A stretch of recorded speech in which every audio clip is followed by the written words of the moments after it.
Welcome to another Thursday on Geeks of the Week. I'm Mario. This week I review The Amazing Spider-Man and give you my top 5 comics for the month of June. But before I do any of that, as always, I got to talk to my geeks because I miss them. Starting with Steph. This week she went to discover her niche, and we all discovered she has many niches. Steph, to quote that bad Green Hornet movie, you're like a human Swiss Army knife. Just when you think you couldn't be any more cool things, a cool new thing comes out of you. That's you. As for Nikki, she was suffering from geekzomnia and made a hilariously loopy video. Nikki, you don't have to try to steal my Iron Man bobblehead. I would gladly trade it to you. All I ask in return is one of your books, but you have to autograph it.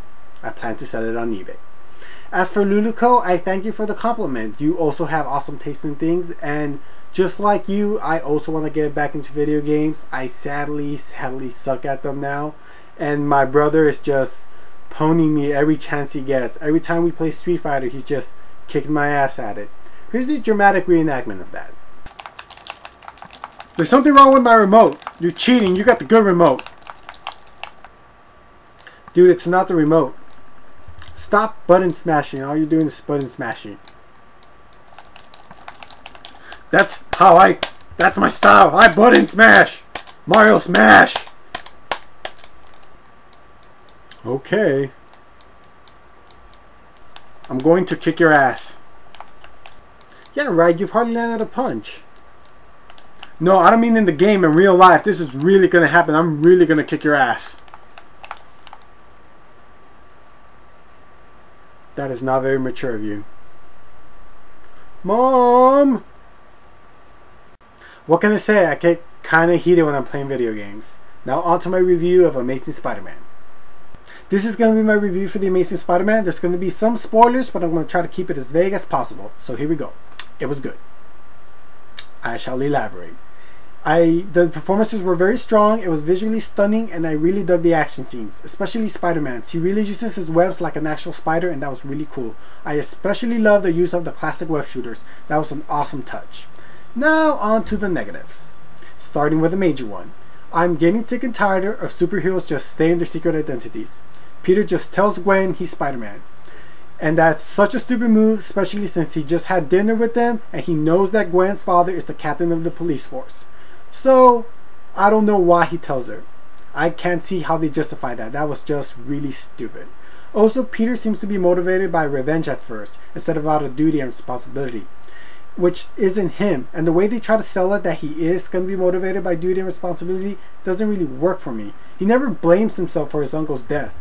Uncle Ben never gives this line of, with great power comes great responsibility. Instead, they give a modified version of it. Trust me, it's in there, but it's not that memorable. And finally, and this is the one where I was really loving Peter Parker's portrayal, but at the end, it just killed it for me. Where Peter just isn't going to keep up to his promise, just without even wrestling with the idea or struggling, makes him look like an incredibly selfish douchebag. So then there's that. It sounds like I'm being very harsh with the movie, but I'm not. I didn't love it, but I didn't hate it. I liked it as a friend. It was an okay movie. The performances were strong. Even though I had problems with the story structure, it was still a good movie. It was tolerable. It was solid. It was okay. You know, so my big recommendation for this movie is it was adequate. Hooray for adequate movie!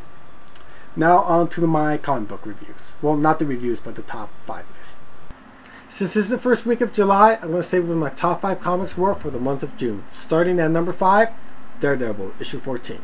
So the Omega Drive problem has been solved, but it's landed Daredevil in a whole new other shitstorm, as he was abducted by Beltane, the minister of the Bank of Latveria, and Latveria equals doom. Not good for Maddie. So Daredevil is arguably the best superhero comic book around today. Month after month, it's just consistently good. And even though the artist Paulo Rivera left the book, the transition was just seamless. It's still top quality art. So this particular issue ends what I feel is it's a perfect metaphor for Matt Murdock's luck. It just really kind of made me chuckle. I can't wait to see where this comic continues to go, and it was a real standout for me this particular month.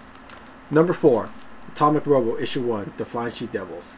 Atomic Robo is about a comic about a robot built in the 1920s by Nikola Tesla, so his stories really span different eras. And this particular one is set in the 1950s, 6 years after World War II. So A lot of weapon deposits have been left because of the war and forgotten about, and a lot of bad people are after them. And one of the groups responsible for stopping this is the Flying She Devils, an all-women's group of fighters that are basically kind of like pirates. So Atomic Robo is a consistently great, funny book. I can't tell you how many times it makes me laugh out loud. It is a great book for adults and kids, and that is the rarest things in comics today. I can't tell you how rare it is just to hand a comic book to a child and not worry about the content and know they will enjoy it, and you yourself will enjoy it. It's just completely rare. The writer Brian Clevenger, I think I pronounced that last name right, and the artist Scott Wigner are an amazing duo. They've been in this book since the start. There's about 5 or 6 trades out by now. Just a great book, and I'm glad this they're starting a new arc already, and can't wait to read more. Coming in at number 3, The Massive. So imagine Battlestar Galactica combined with the movies 2012 and Waterworld, and you get this comic. Only that, you know, this comic doesn't suck like 2012 and Waterworld did. So imagine that the world has been hit by one natural disaster after the next, and there's a lot of chaos around. And one of the things that have a lot of power is just tanker ships. And that's what this particular comic book is about. The ship, the Capital, is looking for a sister ship, the Massive. In this particular issue, there's a lot of build up on the characters, and they're very interesting, and they give you a lot of backstory on what's the state of the world. It's a very interesting premise that really caught my eye, and I'm always looking for that in comics. It was a real cool issue. I can't wait to read more, and it was definitely a very, very enjoyable comic. Coming in at number 2, Chew, issue 27. This particular issue is centered around Tony Chu's twin sister, Tony Chu, only she spells her name with an I. She works for NASA and is trying to help her friend stop a chog ring. What are chogs? Those are frogs mixed with chicken DNA so they can sell the meat. They call the meat frickin'. Yes, it's as disgusting as gross as it sounds. Here's a picture of a chog. That friendly fellow in the middle. He looks like a frog combined with a chicken. He's a funny looking little guy. Anyways, Chew is just a clever, witty, smart comic. It is always enjoyable to read. 27 issues in, and I kid you not, there has not been a weak issue yet. It is always on top of my to-read list. I am very happy I caught up to the single issues. Just a great comic. So finally, coming in at number 1, and probably no surprise, Saga, issue 4. In this issue, we find out more about Marco's past, as it is revealed that he used to have a fiancée. Also, the bounty hunter named The Will visits a planet called Sextillion. And yes, the planet is perfectly named. That's all I can say about that. Let me say this about this comic. Wow. Just freaking wow. Brian K. Vaughan is just doing amazing work. Fiona Staples' artwork is just stellar. You guys are sick of me talking about Brian K. Vaughan and are probably wondering if he even lives up to the hype. Rest assured, he does. He is that damn good. He just walked back into comic books and is just owning the medium. Just a great book, a great series. I definitely recommend it if you guys could find the back issues. Great comic, and this was definitely my favorite comic for the month of June. That does it for me this week. I hope you've enjoyed the video. If you have any questions or remarks, put them in the comment box below.